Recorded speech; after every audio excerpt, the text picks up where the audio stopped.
So let's take a look at my 4 essentials for perimenopausal women that get symptom relief and take away the online overwhelm. Step 1. These are the foundations to symptom relief. Understanding our hormone changes. So educating yourself so that you have a basic understanding of truly what's going on in your body is key. So the first step is understanding that we actually have a hormone loop. Our hormones travel between our ovaries and our brain, signaling the body to maintain health, balance, and ovulation. As we progress through early perimenopause, late perimenopause, this loop starts to break down and these signals start to slow or stop.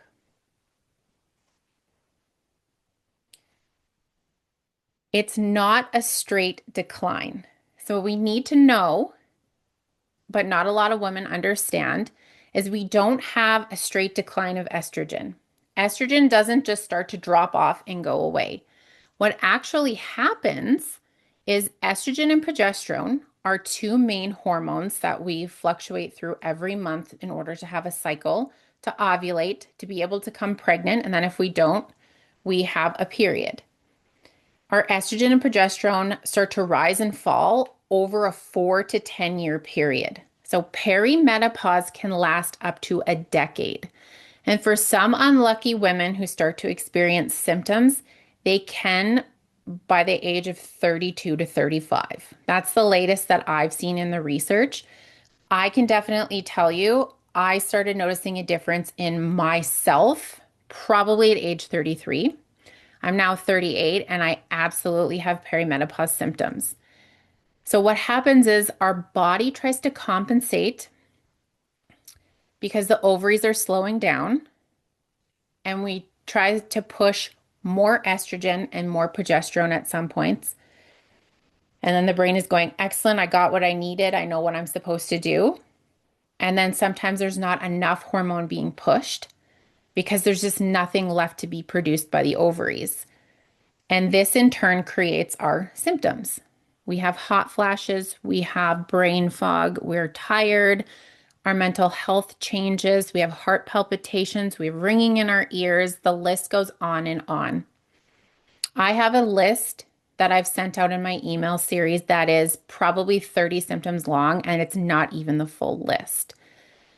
So the symptoms that we experience are also very personal to the individual and our biology and can be inherited from our mom and our grandma. So there's a lot of genetics that come into play with perimenopause and menopause. So if you have the opportunity to talk to your mom or your grandma about their experience, they may not be as open about it as some of us are, but that will likely be your experience, especially if you don't take the steps to take care of yourself during this time of life. So next, what we need to understand is we actually have 2 phases of perimenopause. Early is where we still have a normal cycle.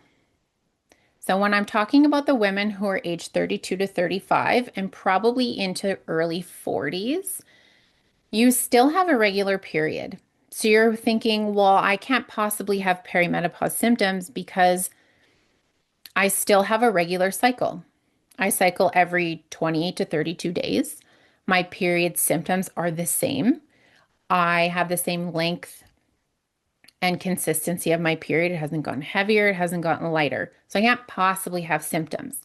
But this is not true. You can still start to experience perimenopause symptoms before your cycle begins to change. Then we move into late perimenopause.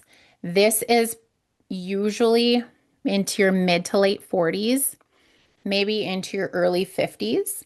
Most women go into menopause in their early to mid 50s. And your cycle becomes irregular in late perimenopause. So you may not have a period for 3 to 4 months. And you may also be experiencing intense symptoms. Towards the late part of perimenopause is when most women notice hot flashes, night sweats, extreme brain fog, very tired. So we need to keep an eye on making sure that you're supporting your body through these changes because that's truly when estrogen starts to decline the most.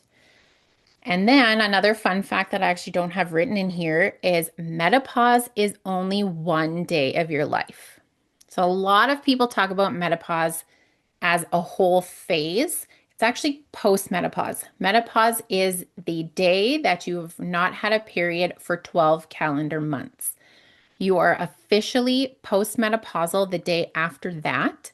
So if you don't have a period for 11 months and then you have another one, you're technically not in menopause, postmenopause yet.